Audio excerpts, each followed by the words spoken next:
Hi, I'm Ed Amoroso from Tag Cyber, and I'm here with Joshua Glasser and Todd Johnson, who both work at ExactData. Joshua is the research director for the company, and Todd is the chief operating officer. Welcome, guys. Thank you very much. Hey, Todd, let's start with you. Tell us a little bit about ExactData. What do you guys do? What ExactData does is basically we generate synthetic data, realistic fake data, for the testing and development of complicated IT systems. So you could make like a bunch of forms, a bunch of records, a bunch of tax returns, stuff like that. You can manufacture those. Yes. So think of us as we create excellent, realistic content with a perfectly known ground truth, and think of all the analysis that you can do with that combination as you're developing your systems. So it's be like a gazillion applications for something like that. I know I'm interested in cyber. I know we're going to talk about that, but must be so many different things you can do. Well, there is, and in fact, one of our challenges is staying focused on, let's say, a critical few of those. But we've done currently doing work for the Census Bureau and the IRS, and building these simulator or synthetic data records for the testing of these very complex and important systems. Yeah, that's super cool. Now, Joshua, you're the research guy. It seems to me it would be pretty complicated to do this generation without just literally making the specification be the output. Is there much difference between speccing what you're trying to do and what comes out at the other end? Maybe that's not even a good question, but how does all that work? How do you do something like this? So depending on the kind of data that we're trying to simulate, a general characteristic of what we've done is it's usually time-based in some way. So human data is implicitly time-based, and then there are the rates at which artifacts are created by activity, and so you might, for the census, for instance, I could start with the published statistics from a previous census and build a model from first principles that will create a sequence of activity over time for a population, and then flavor each one of those instances of activity with the type of artifact that it produces. And so first you generate a sequence of how many artifacts and what type they should be, and then you concentrate on creating the artifacts to put in that spot. Do you try and match the artifacts up just sort of syntactically or semantically? Like when you probably cringe at baby sort of generation like lorem ipsum in a form. When you see that, you know those are fake words. But for example, if you were doing a bunch of tax returns, do you put real names or do you put just pronounceable garbage, or maybe you could do either or? How does that work? Well, so for our models, they're all first principle models, so they're not taking real data and repurposing it, de-identifying it or re-identifying it with fake IDs, but rather for each type of data in the record you're producing, like names, we'll start with what we call seed data, which for names might be a collection of first names and a collection of nicknames and a collection of middle names and a collection of last names, and then have a random selection that picks some values and joins them together. Or if there are some known characteristics of the population that make it not random, we would model those and combine the names in a way that produces a superset which has the same statistical properties as the real population that's being modeled. So a full record for taxes, for instance, would be, you would follow through the logic of the form to create rules and constraints that would guide the process. It might be, you might at a certain point pick a random number here, but then the form itself drives you through a defined process to the next step until the next point at which you have to introduce a new value. Or you might have no connection between the fields that you're doing, and each one's an independent mini little model that just says, in the full population, in the full data set, when you do the analysis, I need to get to this statistical breakdown, and so I'm going to have a function which, I know how many records I'm going to produce, and so I need to achieve the distribution through that many selections. And it creates a modified, the model would create a modified special set of dice, which rolled n times will produce, the n values in the distribution. So I love that image of dice because in some sense that it introduces uncertainty, which is what you want in the good test data. Let me ask, is there like a community, either an IEEE group or something that does synthetic test generation? Are there a lot of engineers who think about these problems? There aren't as many as one would think, given that it's a constantly recurring need in industry for good test data. You'd think that it would be a bit more mature by now, but there aren't that many players out there producing data which isn't either random or based on real data with the values substituted. So. Interesting. Or very simple correlations. Yeah. Todd, you have to make all this work, I presume. Is that what you do over at ExactData? It's like think the ideas up, build the models, and now go make something that we can sell. Well, of course, it's a collaborative effort working with all all the smart folks that we have. But one of the things I wanted to add was we have this longitudinal consistency that Joshua's talked about, but also this consistency between even disparate data sets. Like we could create a data model that, say for example, for census, simulating, capturing of census data and all the events for that, but in a correlated sense, also creating what's referred to as, ad rec type data, administrative record data, one of which could be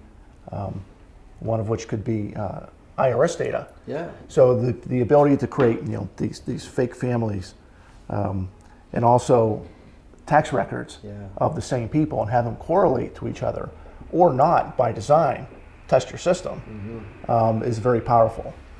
And so again, flexing from the concept of excellent content, longitudinally consistent across disparate data stores, along with the perfect, with ground truth, really can, adds itself to a lot of applications. Now, what excited me was when I first learned of the synthetic test data that you guys were producing, and you were kind enough to show me. Immediately, I'm going to do cybersecurity. I thought, this is amazing. This could be something that helps a bank or helps anyone create an environment, a safe environment for testing your encryption tools, testing your hunting tools, doing a cyber war game, where stuff is leaking out. There's all kinds of cool things you can do. Do you see that as a big application for you guys moving forward? We absolutely do. Yeah. I mean, again, the ability to create this rich content and to put it into a workflow, emulating, the cyber content through their systems, and our ability to build into our data models, we refer to them as needles, but and have them emerge in the data and not hand put in where they stand out like a sore thumb. We thought is a very valuable thing. And then our ability to not, once we have the base model, to keep adding to that model. I'm thinking of an active defense as opposed to just a static data set. The ability for, say, a company's red team to say, we've seen these type of attacks, or we're speculating this. Can you guys model it? And for us to turn around and build it into our models, and and a few days later have data generated that they could actively be already working against that. We see that as that seems like a great thing. Now, we're not experts in cyber data, but we are expert in creating data models to generate data to simulate certain certain application areas. Well, let me push on that. I'm guessing you must have some engagements where there may be a presumption that a deep sort of SME team in security would be able to do the test generation, but maybe that's not right, man. I mean, you guys, you really don't have to be super hackers to take a spec and build the best possible data for cyber You're correct. right? A good example of that is we did a project, and I'll let Joshua will speak more, I think, to the details of this. But we did a project for DARPA called the Adams Project. Oh, wow. Where we were, the request was to generate simulated synthetic data for to aid the development of the researchers. Yeah. And the folks that some of the competitors that were vying for the same work were expert in the area of threat detection. Yeah, whatever the PII was doing, correct. They live in that And I area. think intuitively that might make sense. Yeah. But we came in and really established that this ability to generate data is a discipline unto itself. And it turns out we started as competitors, but we ended up working hand in hand with that threat detection expert. Are you the house band at DARPA now for this kind of thing? Seems like you should be.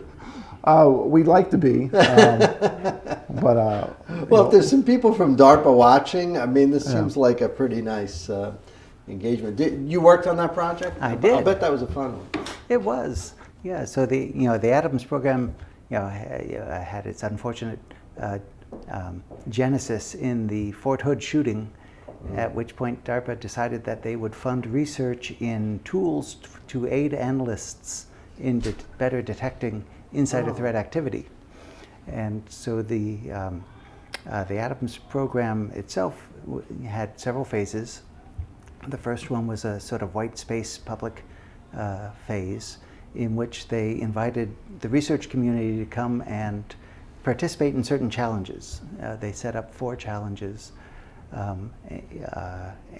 for which DARPA had CERT, the organization at CMU, to supply data sets which would represent the challenge. Yeah. And all the researchers would come together and work on it and compete and get down selected for later phases of the project. And CERT had us creating the data sets. And so for that we had to create a model to generate the data sets.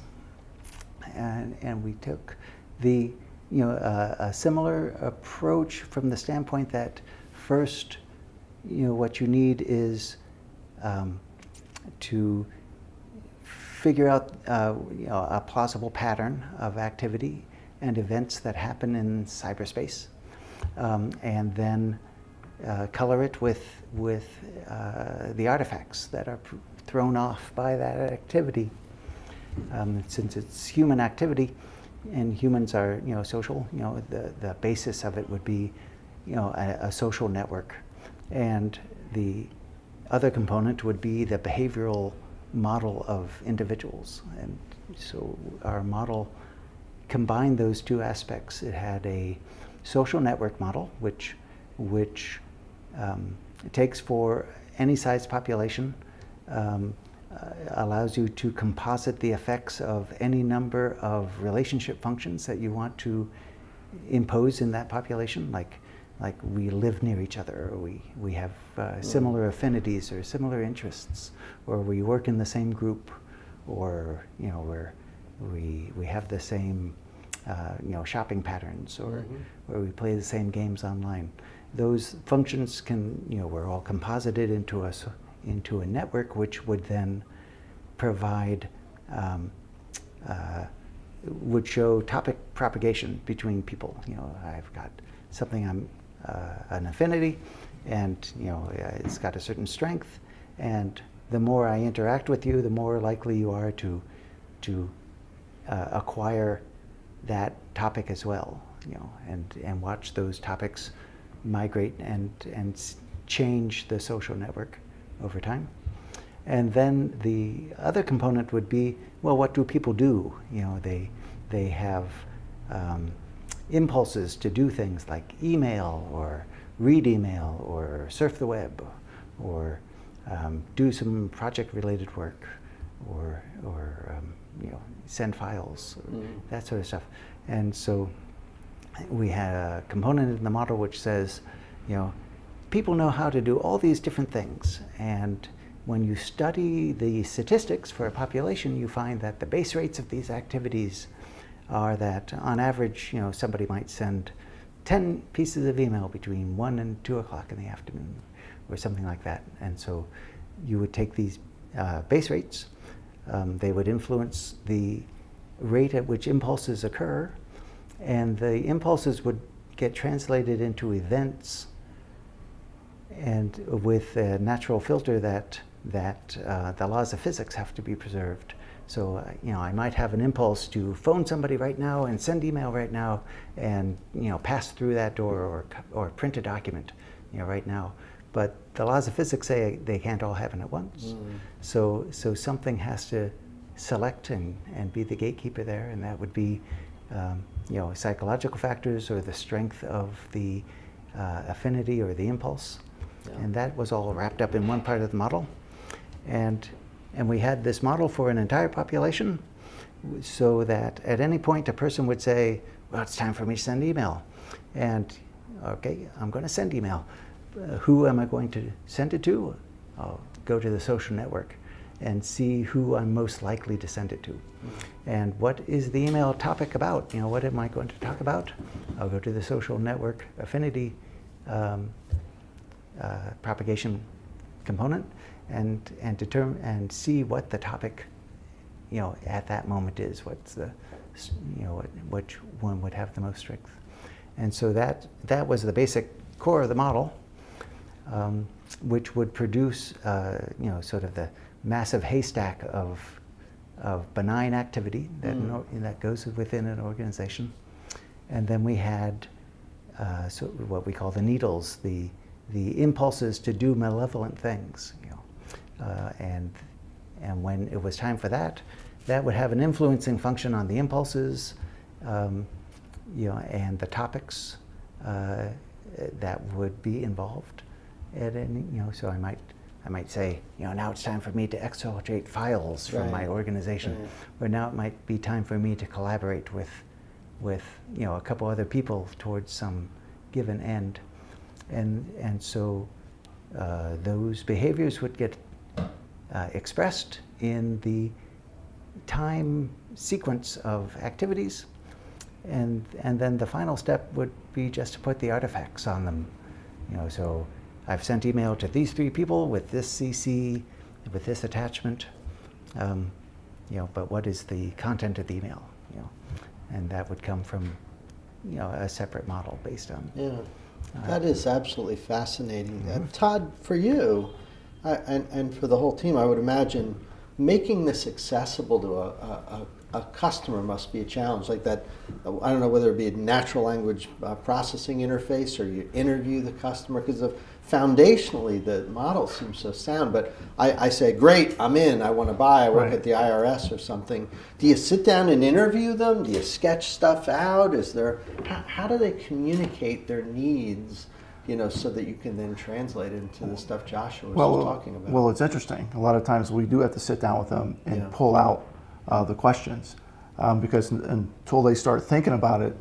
You build a prototype maybe? Or early on we will. Yeah. We have a development philosophy is release early, release often. Yeah. So when people... How's this look? Right. Wow, that's right. Can you change this, change that? Yes. And then you go and you run the presses. We have a philosophy of how's this versus what do you want? That's because they can respond, they can edit, but a lot of times it's difficult to describe what you want. And when we thought about our potential for cyber, the idea of the social networks, and we actually give these synthetic people personalities also, and to me it lends itself to the concept of this behavioral based activity, which from the reading we've done seems that's where a lot of this is headed. As far as getting the clients to use the stuff, right, we can create all this data, but ultimately it's got to get into the client's system. In this particular place, we were emulating the output of a host-based sensor system. What was that, Joshua? It was modeled very closely on the SureView system from Raytheon, which is a host-based sensor resident in every piece of hardware in the network and everybody's PC to capture all kinds of traffic. Was that and published, key or was it clicks. open IP, or did you have to license on that? Or? For the Adams program, we were given the tests that were set up for the researchers were based on a view of the data that would be exported from the SureView tool. The model was that you've got a 10,000 employee organization. Right. Every machine has one of these sensors on it.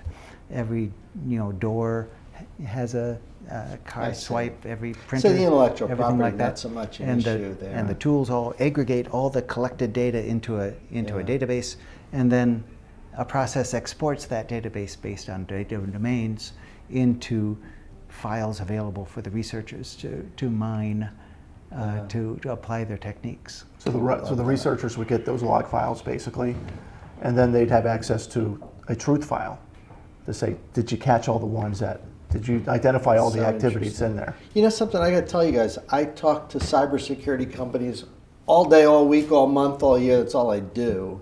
This is unique and awesome. I mean, this seems to me, I hope there's a lot of security people watching, because this is something that I suspect is going to find its way into the mainstream in what the security industry is doing. I hope you guys are ready. This is probably going to be a big, our community is going to be a big use case for what you're doing. I hope we're planning on having a life the next couple of years. No, you look like you're having so much fun, right? You guys, this We love looks this like stuff. a fun thing. You enjoying yourself? Very much. Good. That's the Yeah. whole idea, right? Mm-hmm. If you don't enjoy yourself, it's not worth it. But you guys are awesome. Hey, I want to thank you for coming by. If people want to learn more, ExactData.net Correct. is the place to go. And I hope all my community takes some time to look at what you're doing. And as you get further along with your work, and as you start working some really, really deep cybersecurity use cases, let's talk some more. Come back and we'll Absolutely. spend more time. Appreciate you guys coming by. Well, thank you very Very much. good, very good. And we will see you next time.